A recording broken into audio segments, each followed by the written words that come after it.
Hey everyone, my name is Dave and welcome to the NTD Racing Ranch. We call this the donut shop because everything in here can do a donut, maybe except for Mambo. But behind me I have Lefty, which is our most recent truck build, and I have a whole bunch of videos on how I built that. We've got Dung Beetle, which is our new Class 11 we're getting ready to get started on. I've got a 1978 Jeep J10. We've raced it at the Baja 1000 4 times, and a couple of other vehicles going on here. And what they all have in common is that they take shocks, not just any shocks. We use King shocks, you could use Fox shocks, but they're unique in that they have to go through massive loads, more than you would normally see on a vehicle, long suspension travel, and the cycle rate just builds up tremendous heat. So you gotta have the right kind of equipment in your vehicle. So a question I had when I was a new builder is, where do you get those things? Who do you talk to? What information do they need before you order shocks? And then once you've got these things in your vehicle, how often do you need to give them service, and who does the servicing and those kinds of things? Let's go ahead, take a walk around Lefty. I'm gonna kind of show you what we got on the truck to give you a point of reference of what I'm talking about, and then we'll try and answer all those questions. Let's go ahead and get to it. So let's take a quick look at what your standard race truck would have in it. This is gonna be the same stuff that it is in Honcho. Dung Beetle will be a little bit different, but over here on Lefty is pretty much kind of the standard setup of what you would have in like a high performance race truck. So what you have is 3 different things, and it's the same on all 3 corners of the vehicle. Right here you have what is called a bypass shock. This thing is doing a lot of the fine-tuned work, basically to keep your wheels on the ground and let the suspension travel without moving the body all over the place. Next to it you have a coil over, which is also another shock. It has some dampening in there also. And then finally you have your bump stop, in this case a 2.5-inch bump stop. It also has some dampening in there as well, and they're all working together. On each of these shocks, this is the coilovers reservoir, and this over here is the bypasses reservoir. And you can kind of see on the very end they have some fittings here. These are Schrader valves, and we put nitrogen inside of all of the reservoirs. And the reason we put nitrogen in there is because half of this reservoir is filled with nitrogen. It's compressed to about 150 psi, and then the other half is fluid and is separated by a piston that's in there. And what that piston is doing is it's moving back and forth as the shock is going up and down, because inside the shock it is completely filled with fluid. Well, fluid is not compressible. You can't compress water, you can't compress any kind of fluid. So basically, as this shaft goes in here, it fills that space where there is fluid. Fluid is not compressible, it's got to go somewhere. So the fluid goes down through these hoses into the reservoir, and then that piston goes back and forth, it compresses the nitrogen, and basically accounts for the volume of the shaft going into and out of the shock. It's kind of the same thing on the back. What we did a little bit differently, we were able to work out our geometries on our rear suspension to where we have what's called a piggyback. We have the reservoirs actually mounted to the side of our coilover or our bypass. And then the other part of it is that these are all tunable, especially the bypasses, what you'll see most of the people do most of their tuning on.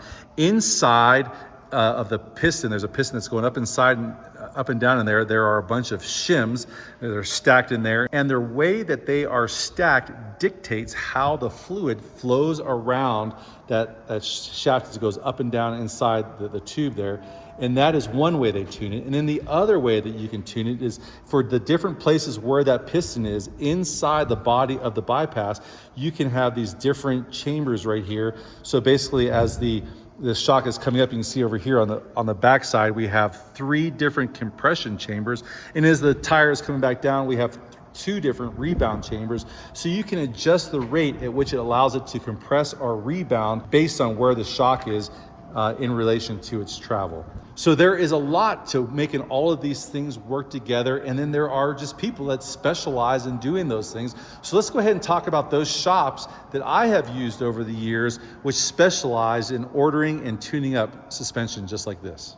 All right, so let's talk about some of the places that I use to get all the maintenance done and the purchasing of shocks and those kinds of things. Let's start with Shock Rehab. These guys are located just conveniently on the south side of Denver here in a place called Castle Rock. It's about 25 minutes from where my speed shop is at, and they do great work. You can find them by going to the Shock Rehab website. They're also kind of known, if you go to their actual store, the door says also Altitude Off-Road. And when you go into their shop, you immediately know this is not a retail shop. These guys make some amazing one-off things. What they mostly do is make these amazing rock crawler. These guys are the real deal, and they're using some machines that I already love. They have a Dragon A250 in there. They have Langmuir Systems, Crossfire, plasma cutter in there. So you know these guys are serious, real fabricators, and it's happening right there in their shop. And then on the other side of their shop, they have some just amazing off-road vehicles where they're doing all kinds of suspension mods, and they're just like probably some of the coolest off-road vehicles I've ever seen. And then they have their section where they're doing all the shock maintenance and sales. And these guys have been doing all the maintenance on both of our desert race trucks, Honcho and Lefty. We just finished Vegas to Reno, and the shocks did amazing, and now we're getting ready for the Baja 1000. We totally look forward to working with these guys again in the future and maybe doing some shock tuning out at the NTD Racing Ranch. All right, next one is another one of my favorites here. This is Filthy Motorsports, right on the north side of Denver. And if you go to their website, it is really amazing. They sell just about everything that you can imagine for shock related stuff, suspension, and also drivetrain and those kinds of things. But what you find, what I think is most important on the website, is this source of information that they call Crawlpedia, and they put it out. And I have used this for just about everything. It's such a great source of information for like forelinks and those kinds of things.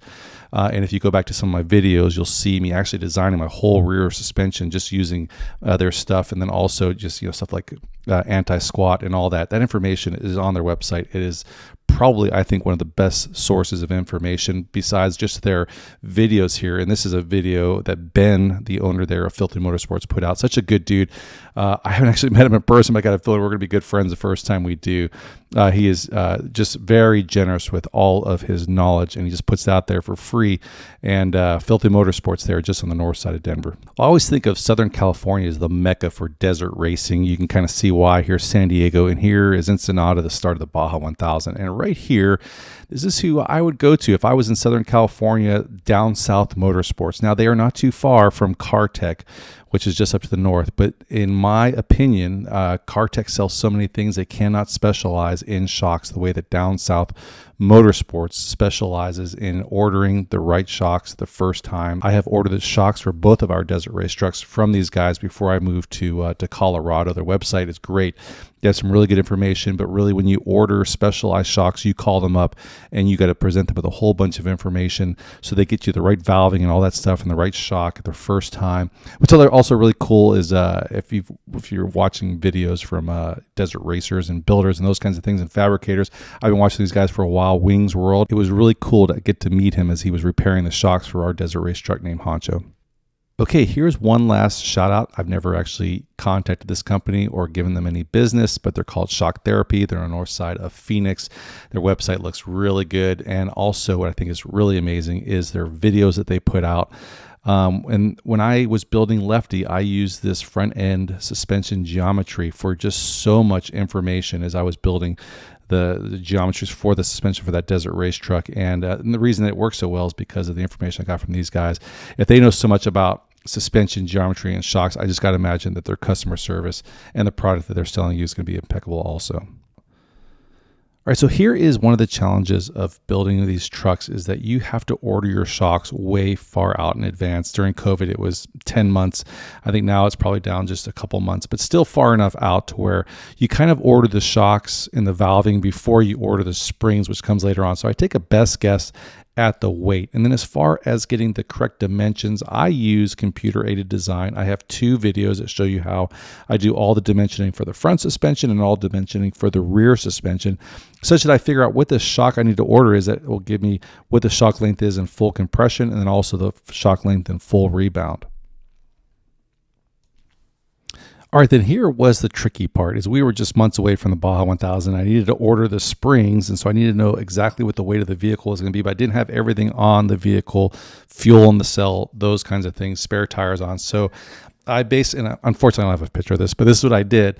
Is I loaded the back of the truck up as much as I possibly could with the weights that I thought I would have, accounting for everything, the body, the fuel, the tires, the tools, and all that kind of stuff, passengers in the seat. And then I used a scale on my gantry to basically read what the weight would be at the landing location for the shock. And it came out to like 1,000 pounds on each side or something like that. And then I used those values to send off to get the right size springs for the truck. I would say in your normal off-roading environment, these things are going to last you for years, but in a race environment, sometimes it gets a little intense. Here's a video that I called Never Quit, made about a year ago before the Baja 1000. That shows you why sometimes these things need a little bit of maintenance.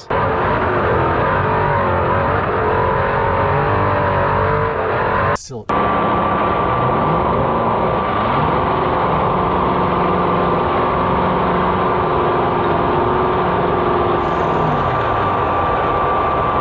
And then you go through silt. Right on. Shit, yeah. Yeah, it like slides you down in it, don't it? Oh yeah. Dry silt. Fuck. Jesus. Oh, honcho. It's got it. It's got it. It's got it. You're getting it. You're getting it. At the end of the day, I don't think you can go wrong. It really kind of depends on where you are geographically as far as who you pick to build your shocks and order your shocks and those kinds of things.